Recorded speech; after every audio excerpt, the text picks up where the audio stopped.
Assalamualaikum warahmatullahi wabarakatuh. Kembali lagi di Ruang Hukum, Informasi dan Edukasi. Kawan-kawan, pada kesempatan saya bersama para peserta Kampus Mengajar 4 tahun 2022 yang telah melaksanakan Kampus Mengajar penempatan di SD1 Retusari, Kota Bumi Lampung. Kawan-kawan, nanti kita akan bincang-bincang terkait Kampus Mengajar 4 yang telah dilaksanakan. Sebelum kita bincang, kawan-kawan, di sini mungkin dari para peserta ya, dari mahasiswa Kampus Mengajar 4 bisa memperkenalkan diri masing-masing terlebih dahulu. Mungkin bisa dari samping saya. Perkenalkan, nama saya Astrina Nuruha. Saya ketua kelompok dari Kampus Mengajar Angkatan 4 di SD penempatan SD Retusari.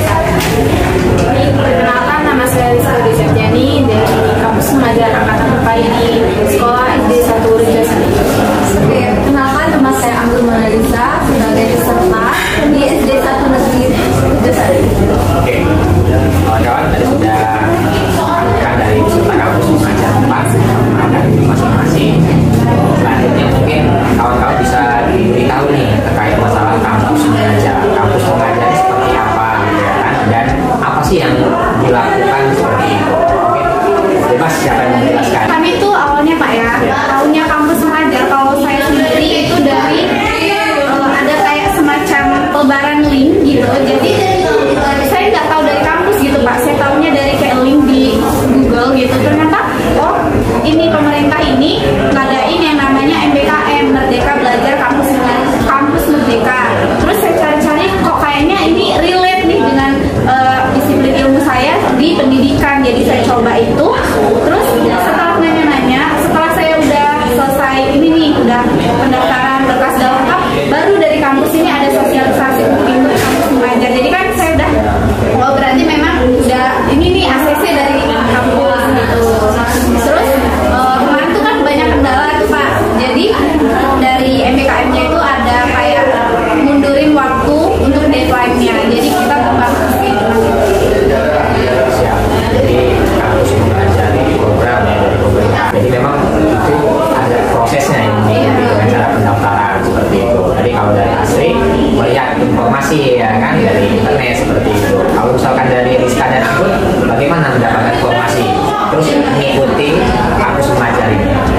Kalau saya sendiri nggak dari kampus, nggak dari internet atau apapun, tapi dari teman sendiri. Jadi teman saya itu merupakan salah satu mahasiswa dari Kampus Mengajar Angkatan 2. Jadi di saat itu dia menawarkan mau ikut nggak sih program ini, iya atau enggak. Dan saya mikir kayaknya boleh dicoba karena saya mikirnya di semester 8 ini kayaknya nggak mungkin bakal selesai skripsi ini. Jadi harus ada sambilnya lah ini dari dulu. Jadi ada kegiatan. Jadi coba ikut, terus daftar dan akhirnya lulus. Lulus itu juga nggak harus lulus langsung ini nggak, tapi ada namanya tes ada tahap. Tahap itu pertama seleksi berkas, kemudian setelah berkasnya lulus, jadi kita tuh ada namanya seleksi tes yang namanya numerasi dan literasi. Dan disitulah kami diuji seberapa mampukah kamu untuk ikut lanjut dalam program ini. Siap. Kalau dari Rizka sendiri? Kalau dari saya informasinya dari internet Pak. Terus kemudian itu informasi lewat dari teman juga, teman mengajak buat ini daftar. Jadi niatan dari Rizka ya lanjut. Kawan-kawan, jadi yang ada di samping saya ini alumni ya, peserta Kampus Mengajar 4 penempatan di SD1 Retusari Kota Bumi. Jadi tadi sudah banyak yang dilalui melewati oleh para peserta atau alumni Kampus Mengajar 4 ini. Nah, kita masuk lagi nih ke dalam program-program Kampus Mengajar. Karena apa? Tadi kan sudah diberitahu nih oleh para alumni, kawan-kawan semua.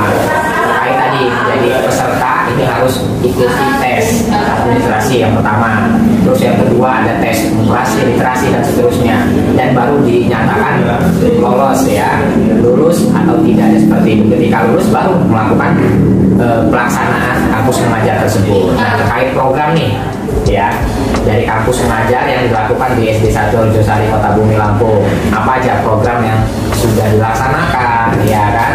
Terus juga tadi ada apa saja, terus tadi kalian sekelompoknya berapa orang, mungkin bisa dijelaskan agar kawan-kawan bisa mengetahui. Ya, jadi kalau dari pusatnya itu mencanangkan bahwa ada 4 program inti dari kampus, 3 program inti dari kampus mengajar, yaitu pemerataan adaptasi teknologi untuk seluruh SD di pelosok maupun SMP di pelosok gitu.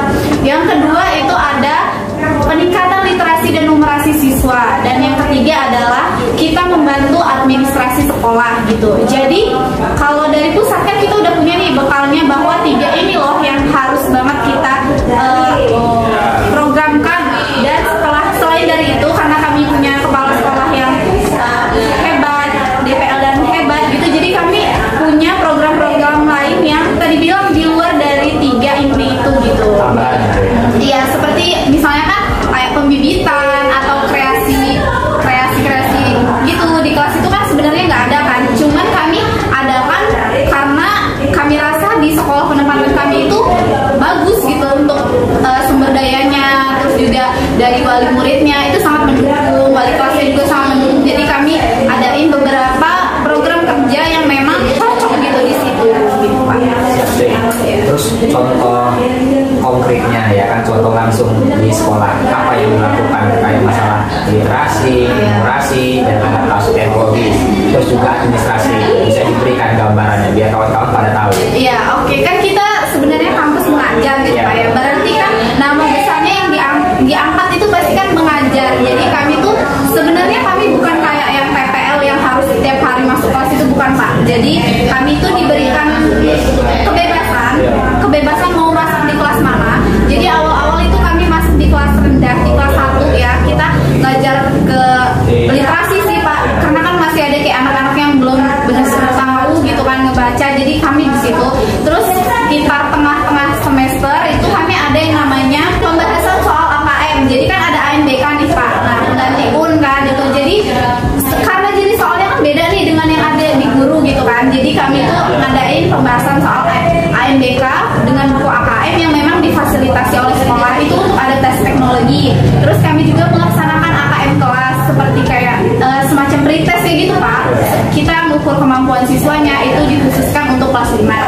Lalu kita juga ada kayak semacam buat ini ya, kayak di itu Pak ya, Canva juga itu kayak desain itu kita arahin, kita wadahin gitu juga. Terus untuk administrasi kita itu pernah yang namanya, kami tuh kan belajar ya Pak ya, jadi kami tuh awalnya nggak tahu disuruh merevisi apa kurikulum Pak, kurikulum operasional. Kami tuh ya namanya mahasiswa gitu Pak, semester 5 apa yang mau kami kerjain. Terus alhamdulillah guru pamong kami itu baik, dan kepala sekolah kami juga memang sangat membantu gitu. Jadi gini loh Dek, gini, makanya kami tuh awalnya mungkin di pembekalan itu kan kita ada nih pengenalan kurikulum merdeka itu gimana gitu kan, kita juga nggak mungkin 100% langsung nyerap ya Pak ya, karena adanya pelaksanaan itu di lapangan, itu malah kami yang lebih banyak ngerti kurikulum merdeka itu dari di lapangan Pak, bukan dari teori yang pas kita pembekalan itu ya. Jadi belajar di luar kelas atau di luar kampus ya, banyak pengalaman yang kalian dapatkan. Kalau dari Anggun atau dari Rizka, pengalaman apa nih yang sudah diberikan yang diambil dari kalian sendiri? Kalau pengalaman saya bisa mengembangkan siswa dengan belajar literasi, numerasi Pak. Terus kayak membuat kreatif kayak numerasi, literasi gitu, dan bisa mengajarkan kayak cara berhitung gitu, siswa yang tadinya nggak bisa jadi bisa. Kalau kesan kamu Gon, kan ini kan mengajarkan sekolah dasar seperti itu. Sekolah dasar ya kan, namanya anak-anak masih suka bermain ya kan, apalagi di kelas dasar ya 1, 2, 3 seperti itu. Ada pengalaman yang lucu, menarik Gon dari kamu harus mengajar ini? Kan kami ini berlima ya, kami berlima itu sudah ada programnya masing-masing. Ada pembagian masing-masing. Ya, ada PJ kami. Saya sendiri jadi PJ teknologi. Di sana tuh saya mengajarkan khusus kelas 6, kelas 6 sama kelas 5 itu karena dorang itu mengikuti ANBK itu tadi. Jadi di sana kami harus mengajari gimana dorang itu ngerti cara mengoperasikan laptop itu. Nah setelah selesai ANBK itu pretest, post test juga udah dilaksanain. Jadi kami lanjut ke itu kami ada program yang namanya Lisa. Lisa itu PJ-nya asli. Di sana beliau dari kepala sekolah juga ngarahin bahwa gerakan literasi sekolah ini harus menjurus ke bagaimana cara siswa itu memperkenalkan diri dalam bahasa Inggris. Nah, di situ saya mengambil kesempatan bahwasanya bukan hanya mengenalkan diri, tapi bagaimana cara dorang itu bisa mengisi pas mereka hafal tentang bagaimana dorang memperkenalkan diri. Jadi saya menyuruh mereka itu membuat video kreatif lah, Pak. Jadi kalau mereka bisa, jadi bisa apa ya? Mereka tuh bisa jadi duta dari sekolah itu, kayak wah, ayo teman-teman daftarlah ke SD ini gitu. Jadi duta perkenalan sekolah itu lah. Terus berapa lama kampus mengajar dilaksanakan kemarin? Kampus mengajar kemarin tuh dilaksanain sebenarnya kan 5 bulan nih Pak, Ya. cuman 2 minggunya itu kan pembekalan. Terus juga di bulan Desember kemarin itu kita memang penarikan memang di awal, jadi fullnya banget kita itu penugasan itu 4 bulan Pak. Jadi program kampus mengajar sangat banyak ya. Ada baik literasi memberasi, ada administrasi, ada kasus teknologi. Terus tadi kalian kan harus sinergi dengan namanya guru ya, kepala sekolah, atau tadi kita guru pamong di situ. Nah, awal-awal seperti apa biar kalian bisa sinergi? Terus mungkin tadi adaptasi kalian bagaimana? Apa langsung memang mudah adaptasinya ya, ketemu guru, ketemu siswa-siswi, atau tadi ada penjajakan terlebih dahulu seperti itu? Karena kan asli memang alumni di situ Pak ya, jadi kan beberapa guru itu memang asli udah kenal, cuman beberapa juga memang asing gitu Pak. Dan alhamdulillah kami itu ditempatkan di guru pamong yang memang mengerti Pak dengan Merdeka Belajar ini, karena dia juga kan sebagai guru penggerak ya. Ini Bu Emma itu guru pamong kami, cuman kami itu kan dari awal memang dikasih job desk yang langsung tetap gitu kan, jadi kami tuh masih sering jadi kami tuh masih sering kayak nggak kompak. Terus juga kalau misalnya kan kita mencari masalah gitu kan, ada problem solvingnya tuh harus bareng-bareng, kita tuh jadi kayak yang aduh coba pikirin masing-masing dulu, nanti kalau udah ada baru kita satuin gitu loh Pak. Jadi terus akhir-akhirnya kami karena Bu Emma juga sibuk gitu, jadi kami lebih banyak berkoordinasi sama kepala sekolah, dan alhamdulillah kepala sekolah itu benar-benar yang support banget Pak. Jadi kami agak mandek dikit, misalnya kayak dalam seminggu tuh kami nih dilihatnya ada penurunan nih Pak dalam ini kinerja gitu, dan pasti langsung dipanggil dan diarahkan. Jadi kami tuh lebih kayak benar-benar dibimbing gitu, lebih ke PJ-nya tuh sekedar nama gitu Pak. Sebenarnya pelaksanaannya tuh bareng-bareng gitu, dan mungkin memang ada beberapa yang kayak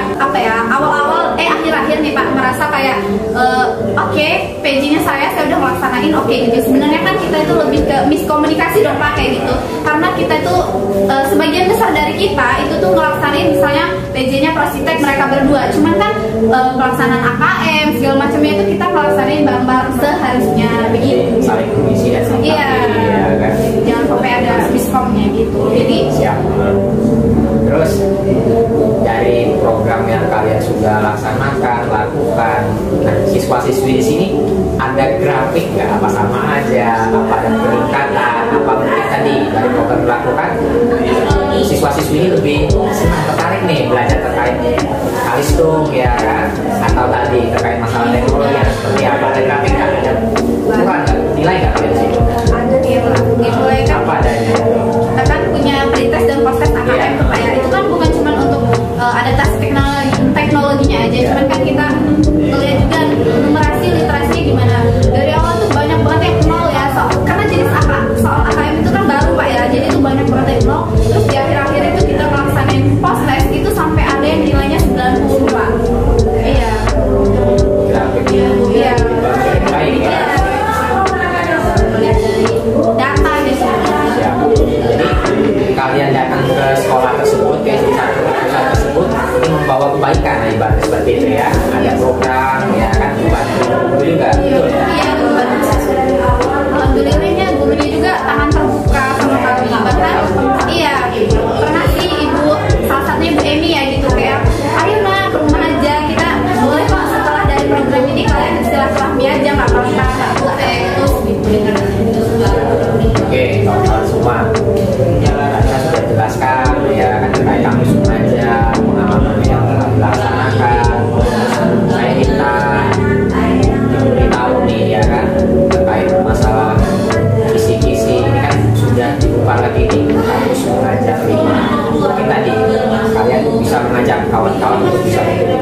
mengajar lingkungan, terus apa yang harus dipersiapkan? Bisa diberitahu mungkin. Anggun dulu mungkin. Kalau dari saya sih sebenarnya banyak manfaat yang bisa kalian dapat ketika kalian mengikuti program ini, bukan hanya pengalaman tapi juga tentang apa ya, kalian bisa mengembangkan diri kalian lah intinya. Seperti saya dulu hanya mengajar di SMP, tapi ketika saya diterjunkan di SD itu beda sekali suasananya. Ketika di SMP kita merasa berteman, tapi di SD itu sangat beda karena mereka itu masih anak kecil dan suasananya itu beda, Pak. Jadi misalnya kalau kita ngomong, kalau kita SMP nih ya gini-gini, tapi mereka itu kadang kalau kita mau bercanda itu mikir dulu nyambung nggak anak ini apa, tapi kita tuh mikirnya kayak gampang kalau sama anak kecil gitu. Nah juga di kampus mengajar ini bukan hanya pengalaman tapi itu juga bermanfaat bagi diri sendiri sih sebenarnya. Bukan hanya SKS diluluskan, habis itu juga kita dapat sertifikat, juga kita dapat BBH, terus beasiswa dari kampus mengajar itu. Jadi banyak banget manfaatnya. Nyesel kalian kalau nggak ikut kampus mengajar itu. Kalau dari Kak sendiri apa? Kalau dari saya, Pak, itu banyak banget manfaatnya, dan saya sendiri banyak sih pengalaman saya yang tadinya nggak bisa mengajarkan siswa itu, Pak.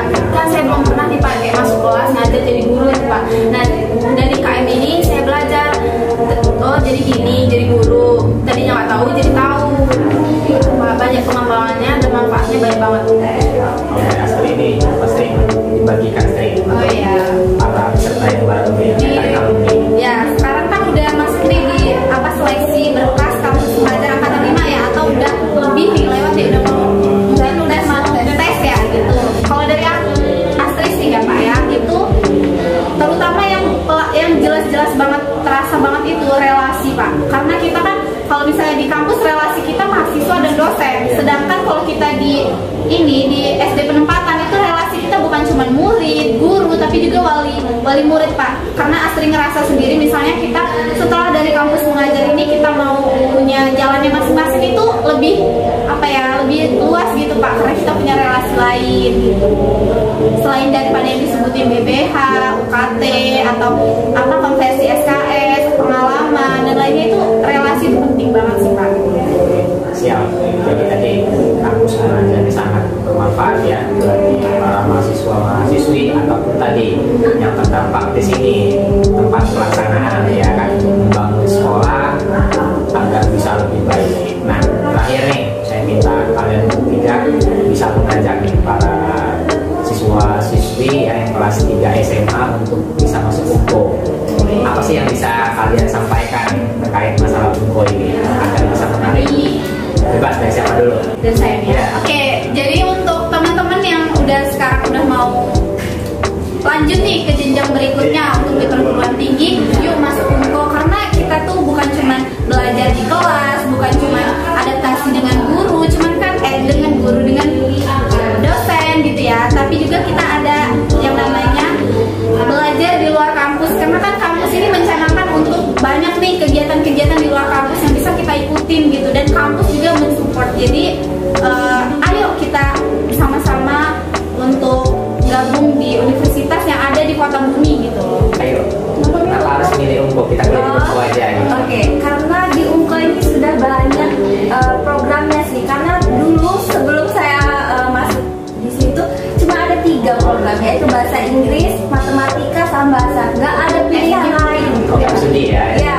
Nah sekarang yang tadinya STKIP sekarang udah jadi UNKO. UNKO juga banyak banget prodinya, ada hukum, ada IT, teknologi, ya komputer, ada pertanian, ada penjas, dan banyak banget yang bisa. Jadi gak usah lah yang harus mentang-mentang ada kampus yang lebih bagus di sana.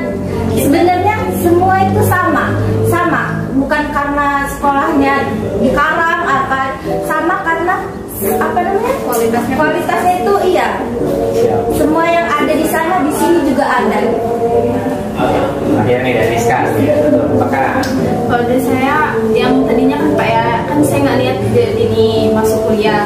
Nah saya berpikir lagi setelah itu di kampus ini kan ada kayak beasiswa gitu Pak. Nah jadi saya niatan mau masuk dan saya memilih dari prodi bahasa Inggris yang tadinya kan saya emang niat nggak bisa bahasa Inggris, jadi saya ingin masuk bahasa Inggris supaya saya bisa belajar lebih baik lagi diri.